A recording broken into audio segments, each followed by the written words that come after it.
To say that Project Zomboid has been my recent obsession would be an understatement. After dumping several hundred hours into this game, dying countless times,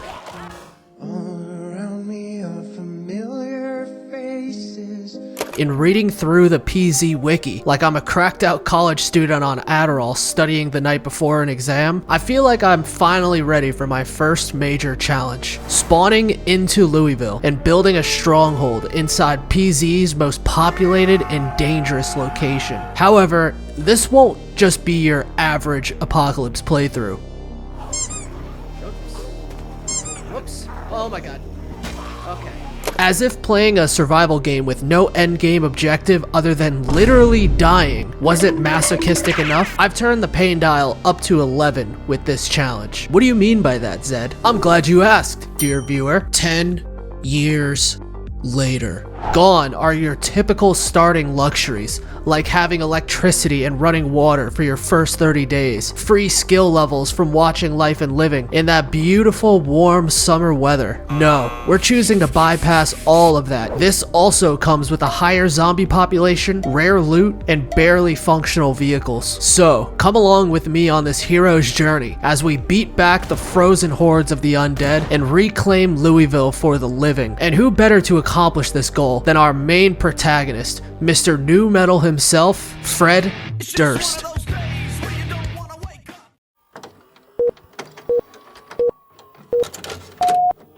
Upon spawning in, there was one very important thing that needed to be done. That's more like it. Before I dive into full-on commentary mode, let me just give you guys a quick introduction to some notable settings I have on the server, as well as a handful of mods that I think are important to point out, and my character build.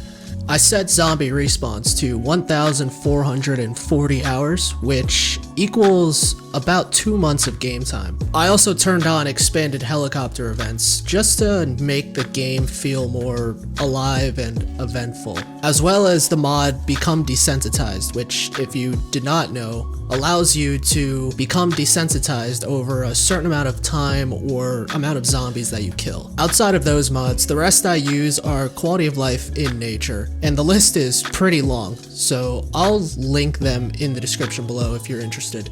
As far as my character build, I went with the repairman occupation, which I really believe is one of the most underrated melee-focused occupations, simply for that +2 maintenance boost that you start with. You also get a starting +1 in short blunt and carpentry as the icing on top. These are my negative traits, and these are my positive traits. For better or for worse, day one was really uneventful.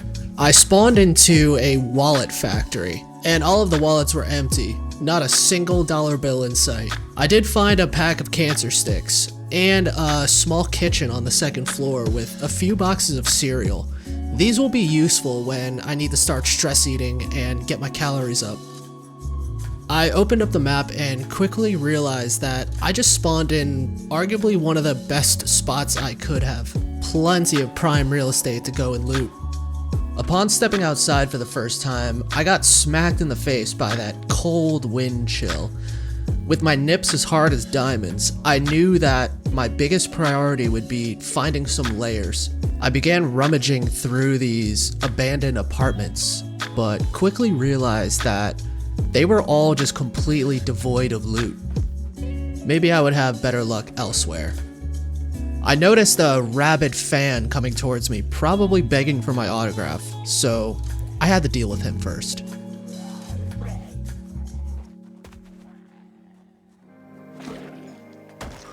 There were more apartments down the street, and upon entering the kitchen, I had already knew that I hit the jackpot. At the rate that I was bulking, I knew that I would not be underweight for very long. I also found a few bottles of bourbon, and my very first weapon. A bread knife ain't much, but it's better than my bare hands. I went outside and did a little bit of what the cool kids call breaking and entering the apartment next door. Shanked the homeowner from behind and put her out of her misery.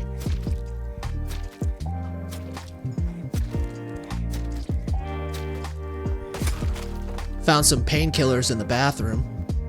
Pills here! And a pretty good jump scare upstairs. I seriously needed to find something better than this flimsy bread knife. I opened up this little closet and found a sweet pair of boots and my very first bag. No more lugging around all my loot in a garbage bag. I opened up the map just to make a few marks and keep track of where I've been. Even though I have the map all known on start, Louisville is massive and I did not want to risk getting lost. I still needed a reliable weapon and some layers if I had any chance of surviving outside. So I went to the next house and... yeah, boy! We'd be cracking skulls in no time.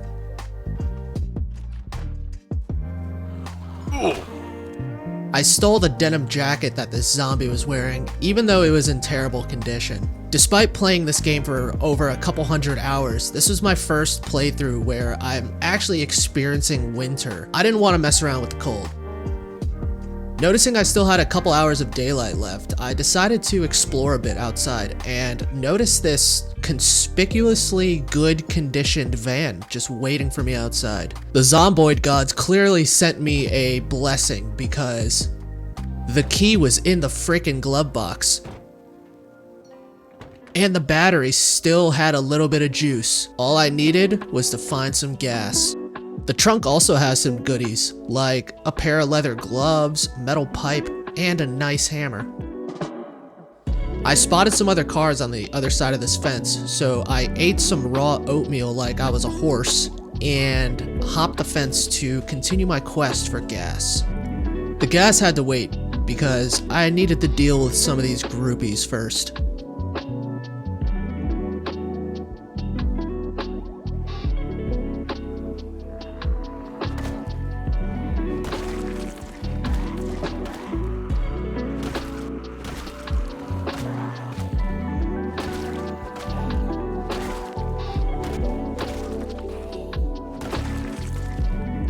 That last zombie I killed looked like ex-military or something because he had some good loot on him. A large backpack, a bullet bandolier, I don't think I've ever used one of those, but it's cool to have, and an extra pair of leather gloves. I also finally found a digital watch so I can actually see the temperature. Yeah, it's cold, but not brutal cold, at least not yet. I decided to loot this gas station, thinking that I would find some empty gas cans that would help me on my quest, but instead I just found a couple stragglers.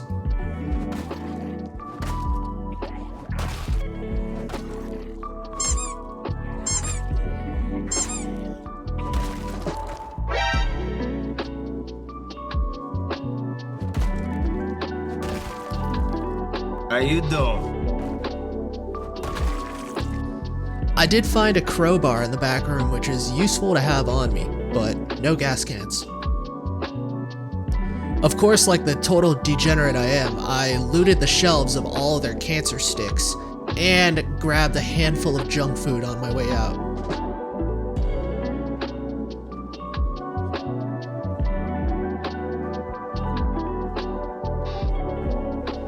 It was getting late, and during winter, days are shorter and darker, so after realizing that this truck had no gas in it, I decided it was time to head back to safer territory towards the wallet factory. As I was getting ready to walk in, I heard some rustling around and knew that I had some unwanted guests in my temporary home, so after struggling very hard to get both of these double doors closed for some reason, I went ahead and took care of these squatters.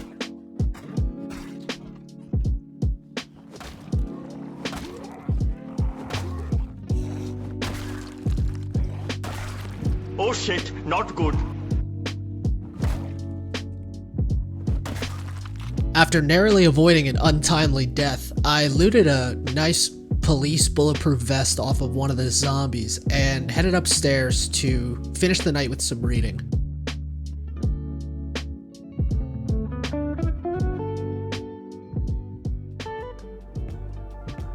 After a good night's sleep, I emerged from the wallet factory with a clear objective. We needed to find some gas. I looped around a nearby building, chugged an entire bottle of orange soda, and engaged in a minor street fight.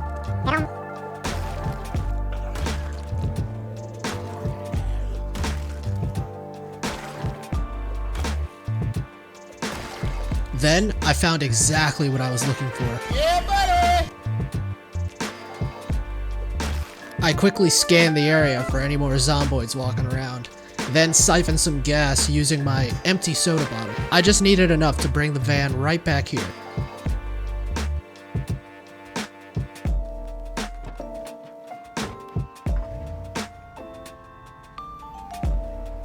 Then I proceeded with the very tedious task of transferring all of the gas that was in this car into my new van.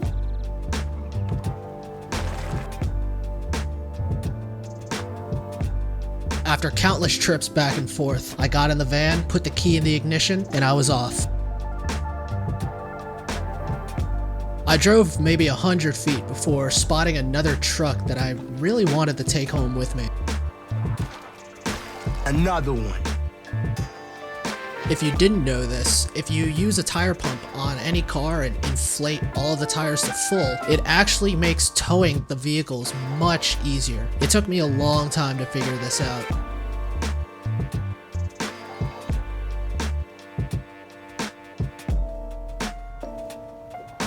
This little pit stop was worth it, not just for the spare car, but I like to have a collection of different vehicles right outside my base so that training mechanics is a breeze. With all that being said, we kissed the wallet factory goodbye and was on our merry way to the base. There were multiple groups of zombies in the streets as I was approaching the base, so I knew that as soon as I got out of this van, I needed to be ready for a fight.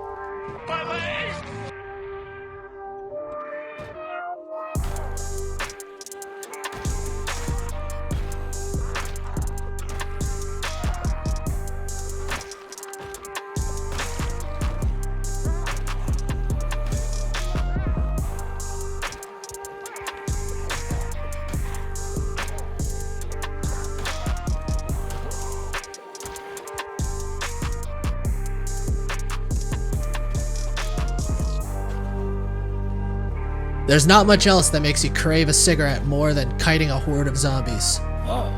Tobacco.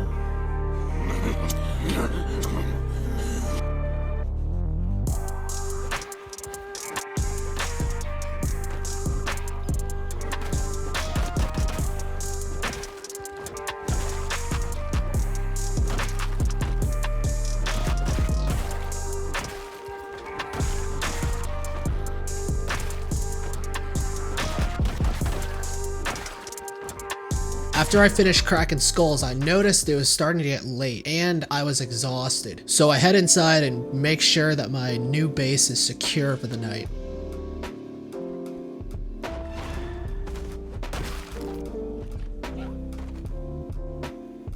Why don't you just fucking die already? After murdering and disposing the corpses of the homeowners of this house, I feel like the base is finally secure, which means that I can finally start unloading my bag and making this place feel like home. I placed a couple of cooking pots outside to start collecting rainwater, and began organizing all of my food items in the kitchen.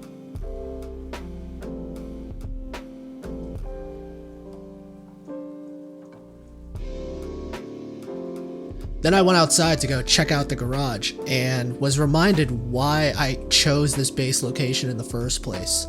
This garage has chances of spawning a lot of useful items like metalworking supplies, tools, and some spare car parts to work on mechanics. Also, did I mention that this house has river access too? I mean, in terms of base locations in Louisville, this place really has almost everything you could ever hope for. I think the one downside is that it's on the outskirts of town, so all of the POIs in central Louisville are sort of far away, but now that I have a car, that won't be an issue. After checking out the garage, I went upstairs and found 3 gun cases, one of which had a shotgun that I will be using in the future, a fanny pack, and a crowbar in perfect condition. Then we finished off the night with more reading. Some would say that this is the most reading Fred has done probably ever. All it took was a zombie apocalypse.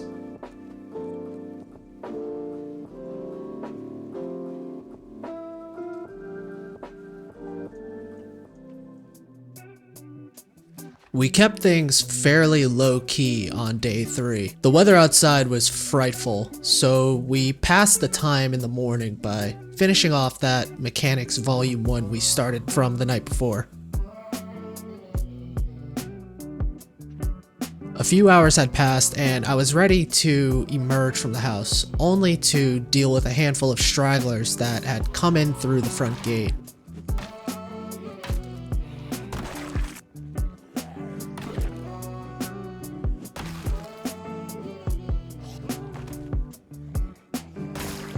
I figured if I'm gonna keep all these corpses in my driveway, I might as well steal all their belongings, some of which being some helpful goodies.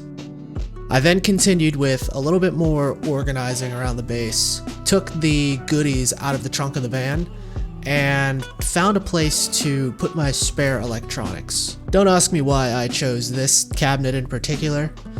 I don't know, maybe I thought this back room was needing of some love. With Mechanics Volume 1 fully read, I can start training mechanics. This next part is really weird. As I was training mechanics, a zombie literally walked up right behind me and didn't do anything. We've only been alive for 3 days, and that's maybe the second time I've cheated death. Despite the near death in-game and in real life, almost having a heart attack, I still thought it was a good idea to keep training mechanics while my base was clearly unsecure, and this happened again. Hello there. Surely, if the game didn't pause there, that would have been it for me. Getting those 2 close calls in the span of like 5 minutes turned me into a man possessed, and I was on a mission to clear out the entire surrounding area of zombies.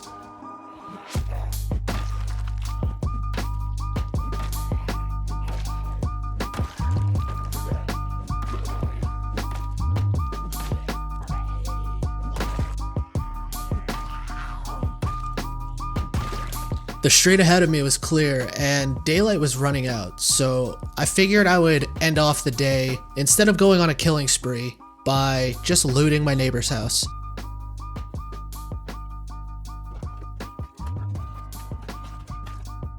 We found some useful skill books and a magazine, a peepin' Tom in the backyard, and a kitchen with plenty of good food to bring back to the base. The garage had some good stuff waiting for me too, such as a couple boxes of nails and a welder's mask. Nice. And as a little cherry on top, I found a skill magazine in a trash can in the upstairs bathroom. Also grabbed some soap, because Lord knows I will need it. Not bad at all from just looting one house. Darkness was fast approaching, so I decided to end it there and head back to base. It was time to enjoy the spoils of my first looting run and catch some Z's for the night.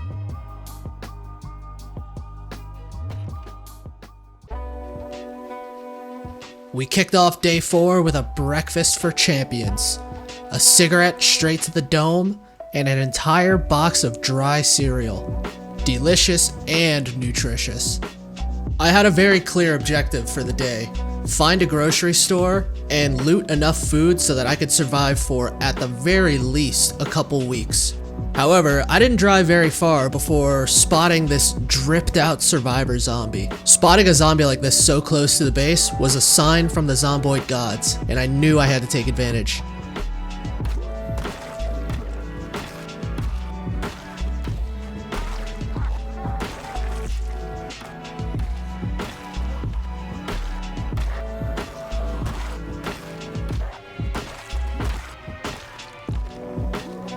The loot that we found on this guy made the killing spree well worth it. I mean, the madman was carrying a block of cheese and a whole stick of butter. The gas mask is kinda cool too. Our next stop was the grocery store, and we still had plenty of daylight left. One uneventful drive later, I pull up to the grocery store, and there's a decent horde waiting for me. I wanted to stand my ground and paint this parking lot red with all of the zombie blood, but they were replacing themselves faster than I could kill them, so I ended up needing to pull a Houdini maneuver and lead them around this back building here so that I could loot the grocery store safely.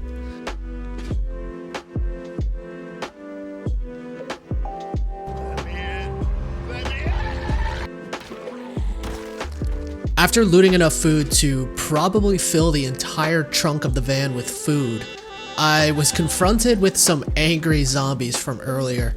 I don't think they liked it very much that I just disappeared on them like that, and we leveled up in maintenance.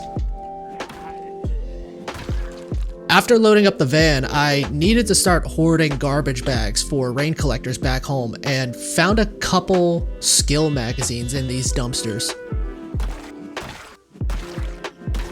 At this point, I had noticed it was starting to get late, and I had a choice to make. Either make the drive home in the dark, or crash here in one of these nearby apartment buildings.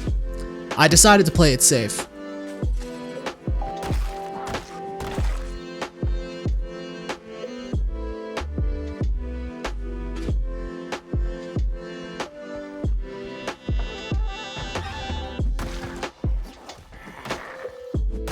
I found Carpentry 1 on a bookshelf nearby, and an AK-47 in the closet. God bless America.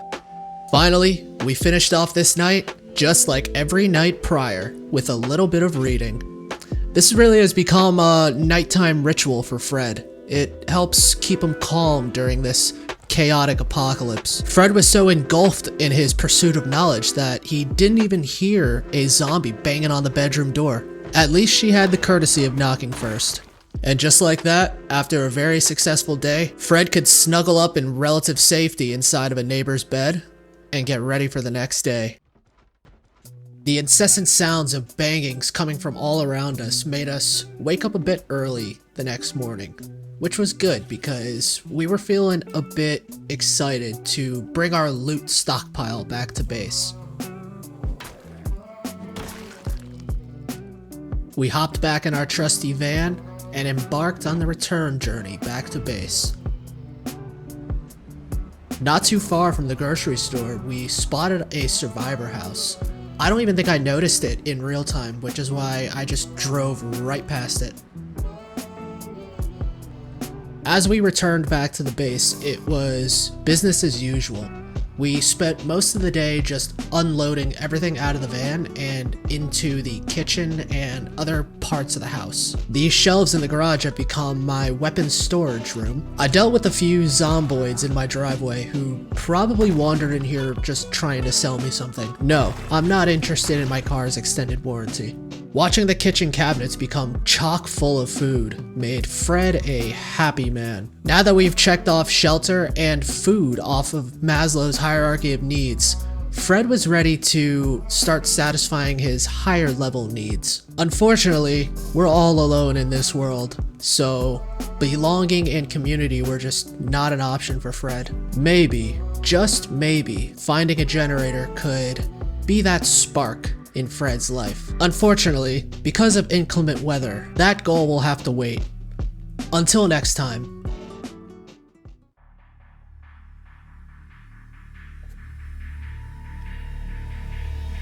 Holy crap, there are way more zombies here than I expected. Well, there's gotta be a generator magazine here, so this stop better be worth it.